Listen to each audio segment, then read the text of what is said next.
The first thing I noticed was how calm she was. Not calm like someone pretending not to panic. Calm like a mountain that has never known weather. "The designation has been finalized," the alien matriarch said, her voice smooth, measured, ancient. "You have been selected to strengthen our bloodline." That was it. No drumroll. No ominous music. No dramatic lighting shift. Just a serene announcement delivered from a throne carved out of something that looked suspiciously like crystallized starlight. I blinked at her. "I'm sorry," I said, "because that's what you say when someone tells you you've been promoted, arrested, or volunteered for something catastrophic." "Designated? For what exactly?" Her luminous eyes studied me as if I were a particularly interesting data point. "To breed with my daughters." She folded her hands. That was the moment my brain attempted to uninstall itself. The throne chamber was enormous, arched ceilings that shimmered like nebulae, banners bearing sigils of conquest and lineage, dozens of armored figures lining the walls. And directly in front of me stood the daughters. All of them. Tall. Impossibly composed. Built like they had personally defeated gravity out of spite. Their armor was ceremonial, sculpted and elegant, but it didn't hide the fact that every single one of them could probably bench press a small vehicle. The silence stretched. The matriarch continued, as if she had just announced a scheduling adjustment. "Human males exhibit remarkable adaptability, accelerated recovery cycles, and persistent reproductive viability. Genetic integration probability, optimal." I raised a hand slowly. "I work in IT." She inclined her head slightly. "Yes. Your file was thorough." That did not comfort me. For a long, unbearable second, none of the daughters moved. They stood in a line before the throne, each one distinct, different armor markings, different posture, different intensity in their eyes. Then something shifted. It wasn't loud. It wasn't obvious. But it was immediate. One daughter rolled her shoulders back, the movement subtle but deliberate. Another tilted her head, scanning me from boots to hairline like she was calculating structural integrity. A third's lips curved in something that might have been amusement, or strategy. And then one of them stepped forward. She was the tallest of the group, her armor etched with patterns that suggested military rank. Without a word, she turned to a side platform where an enormous metallic bar rested, plates stacked on either end. I squinted. "Is that a—" She lifted it. Not strained. Not struggled. Lifted. The bar bent slightly under its own mass as she pressed it overhead with casual precision. The guards lining the chamber thumped the butts of their spears in approval. She lowered it gently, then looked at me. "I am capable of protecting fragile human skeletal structure," she said politely. The chamber echoed with respectful murmurs. I stared at my own arms, which suddenly felt decorative. Before I could recover, another daughter stepped forward. She didn't touch the weights. Instead, a translucent display flared to life beside her. Lines of data scrolled in elegant alien script, graphs mapping something that I prayed was theoretical. "Human cardiovascular resilience," she said, voice smooth and analytical. "Exceptional under stress conditions. Impressive hormonal volatility." I didn't like the phrase hormonal volatility being spoken in public. A third daughter circled me slowly. Not predatory. Not aggressive. Clinical. She stopped in front of me and extended a hand. For a split second I thought she was going to shake it. Instead, a small scanning device unfolded from her wrist and passed over my chest. It hummed approvingly. "Bone density, adequate," she murmured. Adequate. My ego had just been downgraded to a passing grade. The matriarch watched it all with serene detachment, like a queen observing a garden bloom exactly as intended. "I encourage initiative," she said softly. That was the starting pistol. The daughters shifted fully now. The politeness remained, this wasn't chaos, but beneath it pulsed unmistakable competition. One of them moved closer and stopped just inside my personal space. "Human," she said, her voice lower than the others. "Are you capable of enduring extended environmental shifts? I once survived a 3-hour layover in Newark. I replied automatically. She blinked. Impressive. Across the chamber, another daughter activated a holographic projection of Earth. Continents rotated slowly in the air. She gestured toward the image. Your species persists despite internal conflict, ecological instability, and social fragmentation, she said. This is compelling. Compelling. That was a word you used for documentaries. Not people. And yet none of them were laughing. None of them were teasing. They were evaluating me like I was a rare alloy that had just been discovered. Then the tallest one, the weightlifter, did something unexpected. She walked over to me, paused, and without warning, placed her hands lightly on my waist. The entire chamber leaned forward. She lifted me. Effortlessly. Not high. Just enough that my boots left the ground. She held me there for a moment, studying my expression.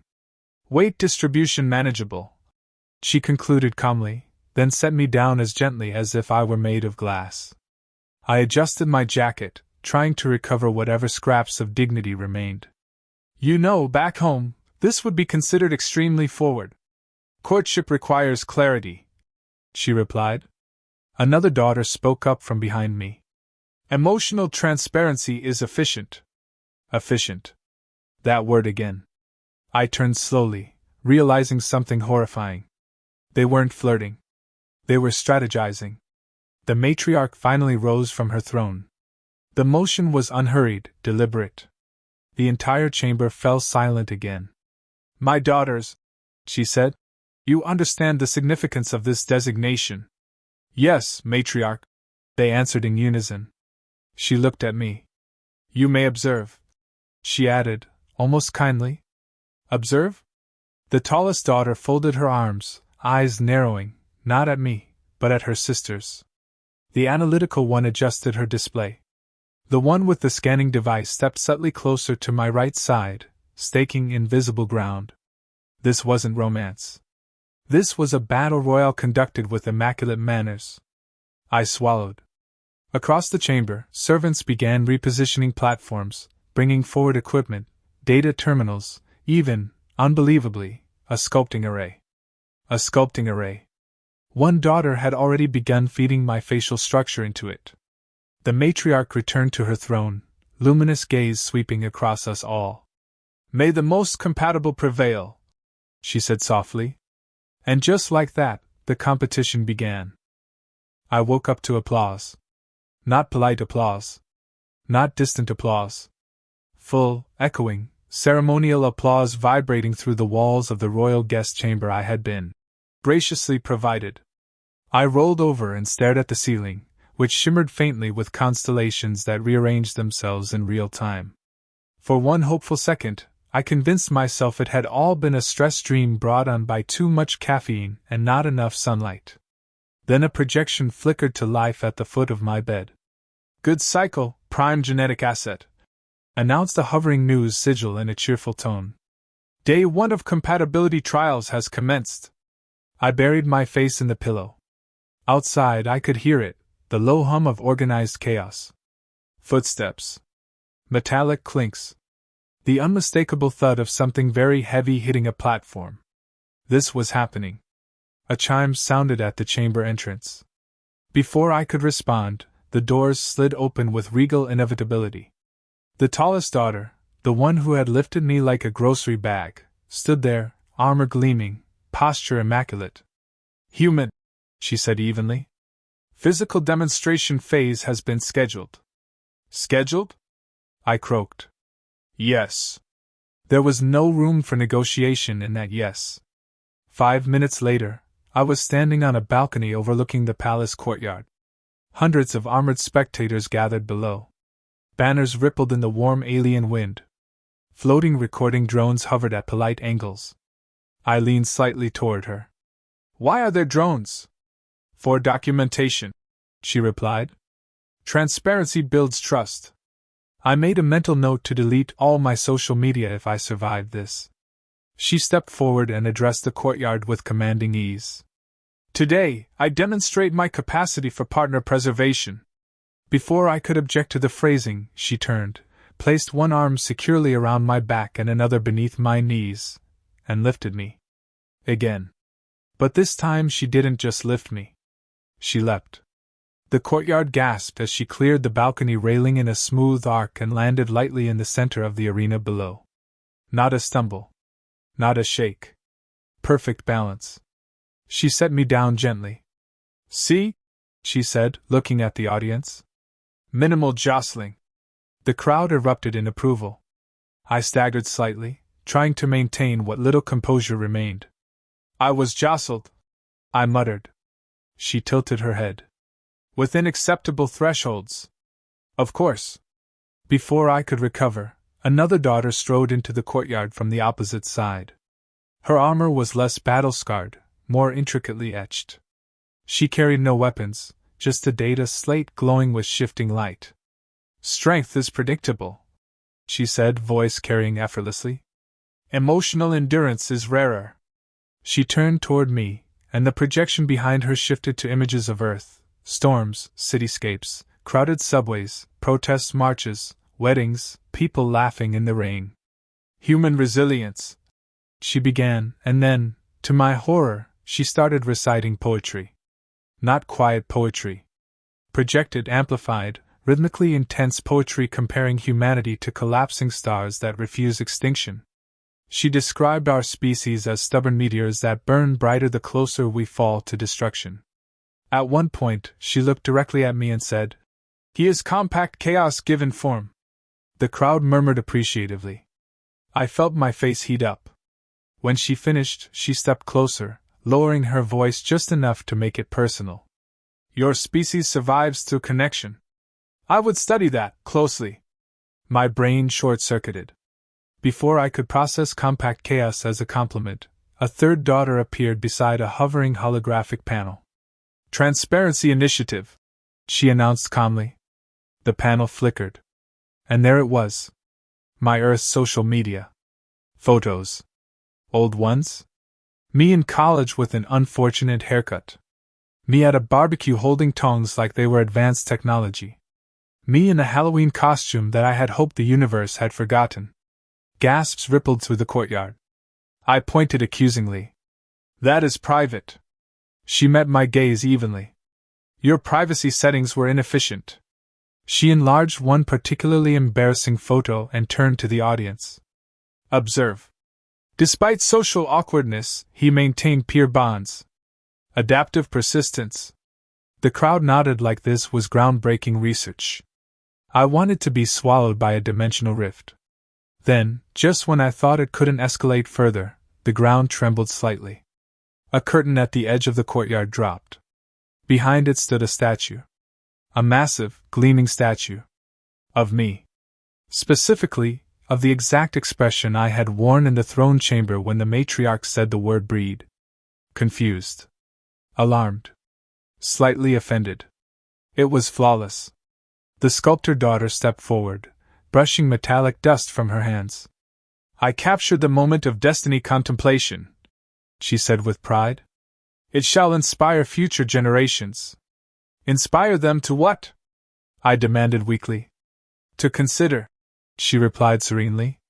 The applause this time was thunderous. I stood in the center of it all, watching four towering alien elites compete for what they called compatibility, and what felt increasingly like a tournament bracket with my dignity as the trophy. But beneath the spectacle, something else began to emerge. When the applause faded, the poet daughter approached me quietly. "Did it distress you?" she asked, softer now. "The statue?" I sighed. "Yes." She considered that carefully. "Adjustment will be made." Across the courtyard, the hacker daughter dismissed the hologram and glanced at me, not triumphantly, but curiously. Almost cautiously. The warrior who had carried me stood a little straighter, as if waiting for my verdict. That was when it hit me. They weren't just performing for the matriarch. They were performing for me. Their methods were overwhelming. Their rituals were aggressive. But none of them had mocked me. None had treated me as weak or disposable. They were trying. In the only way they knew how. The matriarch's voice drifted down from the balcony above, smooth and measured. Courtship requires evidence, she said. The daughters straightened instinctively. I exhaled slowly. If this was only day one, I was in catastrophic trouble. Because somewhere between being lifted, immortalized in sculpture, psychoanalyzed through poetry, and exposed via outdated social media, I had started to notice something dangerous. They weren't competing just to win. They were competing to matter. And that was infinitely more complicated. By the third cycle, I stopped trying to hide in the guest chamber. There was no point. Every corridor of the palace now carried some reminder that I was being evaluated. New banners hung along the vaulted walkways, woven with hybrid symbols, alien sigils intertwined with a stylized rendering of Earth's outline. Servants bowed slightly deeper when I passed. Guards tracked me with something that wasn't suspicion anymore. It was curiosity. I found the Matriarch in a quiet observatory chamber overlooking a sea of floating lights. Entire fleets moved in silent formations across the horizon, each ship glinting like a shard of captured dawn. She stood with her hands clasped behind her back, posture as unshakable as ever. "You requested audience," she said without turning. "I need clarification," I replied. She gestured for me to speak. "You said I was designated," I continued. "You said this was about strengthening your bloodline. But no one's asked what I want." The air didn't tense. It didn't crackle. She simply turned to face me, her luminous eyes steady. "Choice reveals character," she said calmly.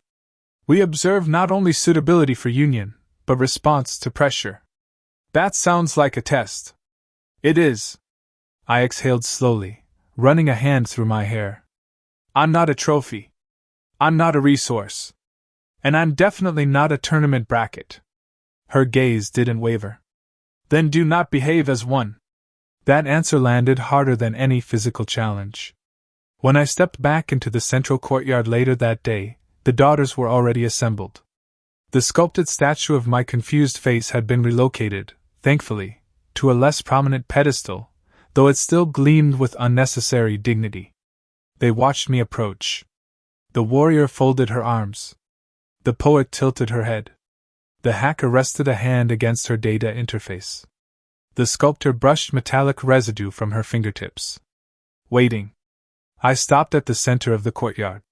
"No more demonstrations," I said. A ripple moved through the gathered observers. The warrior's brow lifted slightly.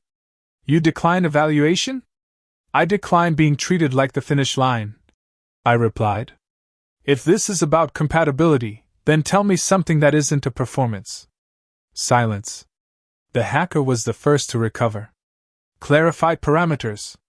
"I don't need to see how much you can lift," I said, glancing at the warrior. "I don't need a statue. I don't need my old Earth photos projected across an empire. I want to know why you're competing." That unsettled them more than anything else had. The poet lowered her gaze briefly. The sculptor shifted her weight. The warrior stepped forward, voice steady. "It is our duty to strengthen the lineage." "That's not what I asked?" She hesitated. For the first time since I had arrived, I saw something flicker across her expression that wasn't controlled. "I was trained for command," she said finally. "Victory defines us. To be chosen confirms worth." There it was. The poet spoke next, her voice quieter than before. "My projections indicate that alliances forged through emotional resonance last longer than those built on dominance. I wish to prove that analysis." "To who?" I asked. She didn't answer immediately. The hacker exhaled sharply. "You misunderstand. Competition ensures efficiency. Or it hides fear," I said. Her eyes narrowed. "Fear is inefficient. Fear is human," I replied. "And I'm human." That hung in the air. The sculptor stepped closer to her statue and rested her hand against its base. "I captured your expression because it was honest," she said softly. "Everyone here performs strength. You did not." The courtyard grew very still. I looked at them, not as contenders, not as overwhelming alien elites, but as individuals shaped by expectation. "You don't have to win me," I said carefully. You don't even have to want this. But if this is going to mean anything, it can't be about beating each other. The warrior's jaw tightened. Without competition, how is superiority determined? Maybe it isn't, I said. Maybe compatibility isn't superiority. That word seemed foreign to them. The hacker deactivated her interface slowly. You reject hierarchical pairing? I reject being the prize at the top of a ladder, I replied. If someone stands beside me, it should be because she wants to. Not because she outperformed her sisters. Murmurs spread along the courtyard edges. The guards shifted, unsure if this was defiance or diplomacy. The poet stepped forward, closer than before, but not aggressively. On your world? She asked. Is partnership chosen freely? Supposed to be, I said with a faint smile. We mess it up a lot. But the choice matters. The warrior's posture softened, just slightly. And if no one chooses? Then no one chooses, I answered. That's still better than pretending. Silence settled again, but this time it wasn't strategic. It was reflective. One by one, the daughter's rigid stances loosened. The sculptor looked at her statue and then at me. It can be altered, she said quietly, to reflect a different moment. The hacker studied me with new intensity, not as data, but as possibility. You challenge established structure. Yeah, I admitted. Humans do that. A faint ripple of amusement crossed the poet's face. The warrior stepped back, not in defeat, but in reconsideration. If competition is removed, she said slowly, then what remains? Conversation, I replied. The courtyard felt smaller suddenly, more intimate. The observers no longer leaned forward in anticipation of spectacle. They waited for something else. For the first time since the designation, the daughters weren't positioning themselves around me like rivals. They stood in a loose semicircle, not symmetrical, not strategic. Just present. The matriarch watched from the balcony above, her expression unreadable. The hacker broke the silence. If partnership is mutual, she said carefully, then you must also prove suitability. I blinked. Fair. The warrior tilted her head slightly. Can you endure command? The poet's voice softened. Can you value stillness? The sculptor studied me thoughtfully. Can you remain when attention fades? The questions weren't public declarations anymore. They were real. I took a slow breath. Probably not perfectly, I admitted. But I'll try. And in that admission, imperfect, unpolished, something shifted deeper than competition ever could. For the first time, no one applauded. No one measured. They simply listened. The final evaluation ceremony was nothing like the first day. There were no weights stacked in dramatic towers. No holographic poetry projections filling the sky. No enlarged, humiliating social media archives rotating above the courtyard. The statue was still there, but altered. The sculptor had changed it. Instead of my stunned, destiny-contemplating face, it now captured something subtler. My expression from the moment I had told them I wouldn't be a prize. Thoughtful. Uncertain. Determined in a very human, very imperfect way. It was smaller now, too. Less monument. More memory. The Empire had gathered regardless. Word had spread that the compatibility trials were concluding.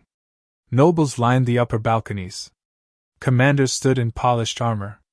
Even distant fleet captains were streaming the ceremony across the starways. The matriarch sat upon her throne, composed as ever. My daughters, she began, her voice carrying effortlessly across the courtyard.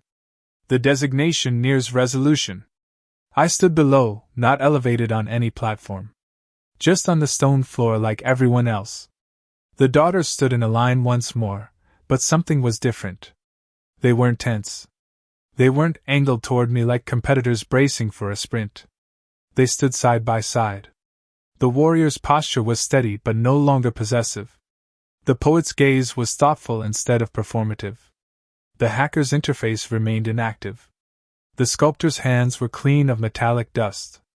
The matriarch's luminous eyes shifted toward me. Human, she said calmly. You have observed our customs. You have challenged them. State your conclusion. Hundreds of eyes settled on me. I cleared my throat. With respect, I began. I'm not selecting a winner. A murmur rippled through the balconies. The matriarch did not react. Compatibility isn't about who outperforms the others, I continued. It's not strength demonstrations or poetry battles or statue unveilings. It's not hacking someone's past to prove transparency. A few soldiers shifted awkwardly at that one. It's about who chooses to stand there, I said, gesturing lightly to the daughters. Even when there's no prize to claim. Silence followed. Then the warrior stepped forward. For a split second, I wondered if she would challenge me again, reassert dominance, reclaim the spectacle. Instead, she did something unexpected. She turned not to me, but to her sisters. I withdraw, she said evenly. The courtyard gasped. You forfeit? One of the nobles whispered from above. She shook her head slightly. I refuse to compete for partnership. Her eyes met mine briefly, not with disappointment, but with clarity. I was trained to win, she said. Not to choose. She stepped back into line. The poet was next. She approached slowly, hands clasped loosely before her. I believed emotional resonance could be proven, she admitted. But resonance cannot be forced into metrics. She gave a small, almost shy smile. I withdraw as well. The hacker inhaled sharply, clearly processing the shift in strategy. Her eyes flicked between us all before she spoke. I sought control, she said. Data. Certainty. She paused. Partnership contains variables beyond optimization. She stepped back. I withdraw. Now only the sculptor remained unmoving. She didn't step forward immediately. She looked at her altered statue. Then at me. Then at the matriarch. I built monuments to moments, she said quietly. Because moments end. Stone remains. Her gaze held mine steadily. But perhaps the point is not to preserve the moment, she continued. Perhaps it is to live it. The courtyard was so silent that even the floating drones seemed to hum more softly. She walked toward me, not to claim, not to perform. She stopped within arm's reach. If you choose departure, she said, voice steady, I will not pursue. The admission hit harder than any grand gesture. If you choose alliance, she continued, it will not be because I defeated my sisters. She extended her hand. Not dramatically. Just simply. I choose you, she said. Without contest. The matriarch's gaze sharpened, not with surprise, but with interest. Every instinct in me expected the empire to erupt, to demand spectacle, to push for a decisive coronation. Instead, they waited. Because now it wasn't about dominance. It was about decision. I looked at her hand. Then at the others. The warrior nodded once, approval, not resentment. The poet's eyes were soft with understanding. The hacker's expression was calculating something new, respect maybe. I reached out. Our hands met. No thunder cracked. No triumphant anthem played. No holograms flared. Just contact. Warm. Real. The matriarch rose slowly from her throne. Designation confirmed, she said. The words carried weight, but not command. She descended the steps with measured grace, stopping before us. My daughters, she addressed them. Strength without choice breeds resentment. Choice without strength breeds instability. Today you have demonstrated both. Her eyes turned to me. And you, she added, have demonstrated why humans were deemed suitable. I swallowed. Because we're chaotic? Because you resist possession, she replied. A faint ripple of amusement passed through the court. The matriarch faced the gathered empire. Let it be recorded, she declared. That partnership within this dynasty shall be chosen, not conquered.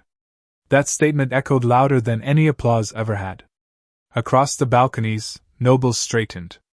Commanders exchanged thoughtful glances. Something ancient had just shifted. The warrior approached us once more, this time relaxed.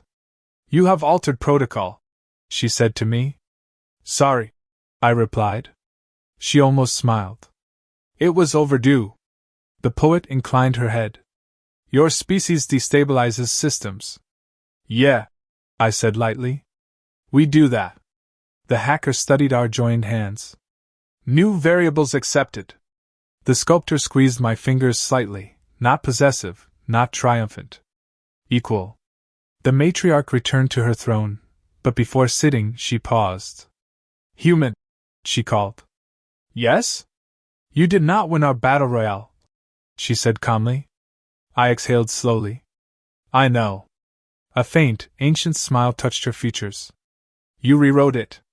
The courtyard finally erupted, not in thunderous conquest, but in something warmer. Approval. Not because a victor had been crowned, but because the rules had changed.